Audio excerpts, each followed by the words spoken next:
with the very end of that Game 2 loss yesterday, that stunning Game 2 loss, Celtics, Knicks. It's Felger Mazz here on Thursday, May 8th from our Town Fair Tire Studios.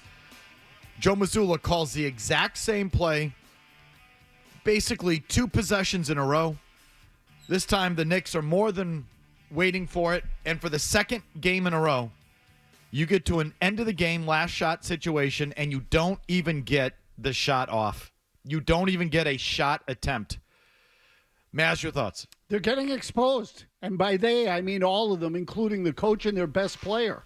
So I always start with the best player, but the fact that they called the same play twice in a row, Missoula has thrust himself right into the middle of this as well, and they are getting completely, totally exposed. I feel like we have turned the clock back to where we were 3 years ago when they would melt down at the end of games against the Miami Heat or the Golden State Warriors. And I think there is now, and always has been, a very clear formula and way to beat the Celtics. I think the whole league knows it. And I think the difference now, and even Orlando tried it, but I think the difference now is that you're going up a team that has enough of grit and talent. The combination of those two things to undress you in the final minutes of close games, and it's exactly what's happening. Am I a bad person that I want to give the Knicks little to no credit, though, for these 2 wins and the fact the Celtics are down 0-2? They just keep punching themselves in the face and playing like idiots. It's as stunning as it is stupid. And if I had to draw up the Jim blame pie, I'm giving the largest chunk to the coach. His stubbornness and defiance in terms of the way that they run their offense is just stunning to me. And at the end there, too. Call a timeout. Set a play.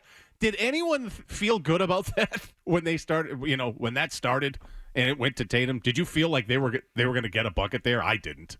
I couldn't believe it. Staggering that he was so willing to admit it. Staggering that they tried to do the exact same thing. Yep. And I just can't believe that you think that would work at that level, to do the exact same thing from the exact same place on the floor. And that Joe doesn't even realize it was that bad, that he willingly admits it after the game. That was almost as stunning to me. And I understand there's only so much you can do on a basketball floor, and most teams want to get their best player the ball on a certain part of the floor. Like, that all makes sense to me. We all know Paul Pierce at the right elbow just to drive it home.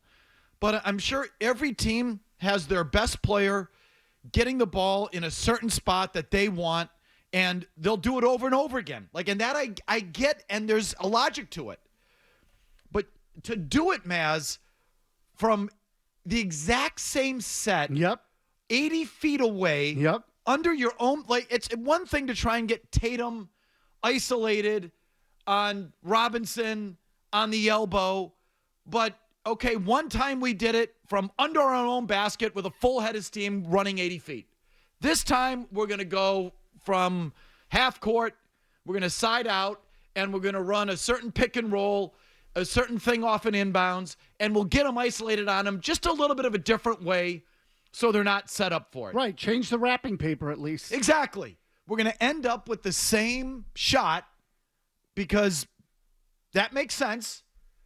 But we're going to get there a different way because they'll be ready for us if we do the exact same thing. And oh my Lord, he did the exact same thing. I think that is so Mickey Mouse. It is. It's chess checkers is what it is. And so I asked this 2 days ago. I started asking this, 2 days ago. I'll ask again. If these games come down to the last shot, the last possession, which I still can't believe they are, because the Knicks are trash. You're right, Jim, to say that. Don't start overrating the Knicks now because you're gagging. I can't believe it, but if these games come down to last possession, last shot, who do you got?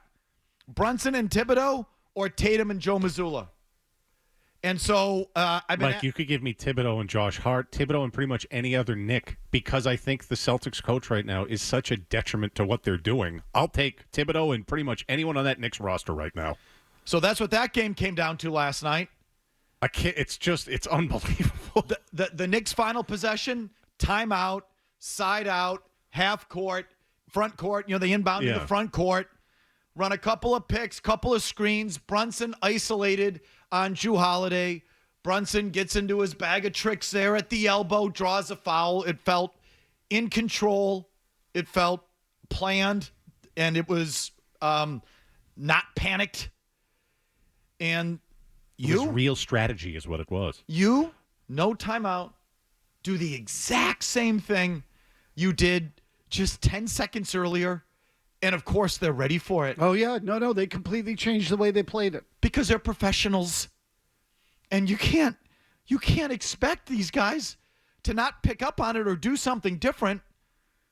Kevin Majori, Brian Windhorst, if you could, this morning on ESPN on what the Knicks were thinking when you didn't call the timeout and went immediately to the exact same play. So I was in the Knicks locker room after the game, and I specifically asked OG Anunoby, did you and Mitchell Robinson talk about how to defend it differently? Because the first time it was a disaster. And he said there was no time. But as soon as Tatum got the ball, they looked at each other and said they knew what was happening. They knew they were going to do the play. And all across the Knicks locker room last night, praise for Mitchell Robinson for the way he made the adjustment, dropping further back, denying Tatum his preferred right side, forcing him into the help. In the Celtics locker room, okay, you can stop there, Kevin. So it's not like Thibodeau called a timeout and said, watch for this play. There was no timeout, but the Knicks knew. So Brunson makes the second free throw, at which point the Celtics could easily call timeout, but they didn't. And it was, I want to say it was Holiday inbounding to Tatum right underneath their own basket. Horford loitering around the mid stripe, the mid-court, ready to pick off Anunoby. Except this time, Robinson doesn't allow himself to get picked up there at midcourt. He falls back into the top of the key, basically, on the Celtics end. The other Knicks fall back into the top of the key in the Celtics end. They were ready for it. Yeah, they were waiting for it. It's exactly what they did. They're waiting for the exact same thing because you did the exact same thing. And so compounding matters is that it was easily identifiable, I think, if you're more clued in as a coach, which I don't think Missoula is. I think Missoula is formulaic. I think Missoula is an analyst. I think Missoula is an adherent of the analytics and the modern way basketball is played in terms of the math. That's what he does. That's what he is. I don't think he has a good feel in a game. So Tatum's coming down, and Robinson is not in the same place he was. Anunoby's not in the same place that he was. The same play that was there was not there. And you could tell by the time Tatum got to midcourt. Joe Mazzulla could have banged a timeout with just under 10 seconds. Okay? So you don't have to call the timeout when it's underneath the hoop. Underneath the hoop, okay. Maybe you say to yourself, the Knicks are stupid. They're going to fall for the same thing. So we're going to run the same play.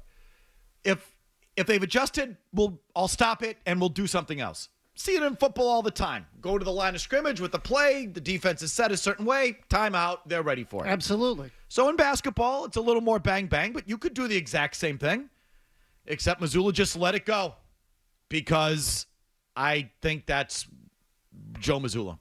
I don't think he's got a good in-game feel. And in that play, it came out. Tim Legler was on ESPN right after the game, and he broke down that play, and he said something similar. Go ahead. Now, here they go. Brunson makes the 2 free throws. No timeout, even though you have one in your pocket if you're Missoula, because he said, I want to run the same action, thought we could get the same thing, but the Knicks had a much deeper pickup point. You don't see any defender on Jason Tatum in the backcourt. That makes an enormous difference. There's nobody in this space that there was in the last possession, which tells you where they are. And it's right here. Al Horford is again setting the screen. The problem is now both defenders involved in it are here. And not to mention the fact, the Knicks have 3 other guys. So there's a shell at the 3-point line. This is what Jason Tatum is looking at coming across half court. So here's my question, Scott. Even at this point, 9.8 left, you're down by 1. There's Joe Mazzulla right there. You could still call timeout right now because clearly based on what you thought you'd see, the Knicks defended it differently as you would expect. They just gave up a dunk and the game is on the line. He elects not to. I find it odd to trust your team on a night they were this bad offensively. This is 2 games in a row, Scott, where their best 2 players not only don't get off shots, they don't even get the ball out of their hands to someone else to make a play. And it's Bridges both times. Bridges both times. Strips the ball out of Jaylen Brown, makes the play right there.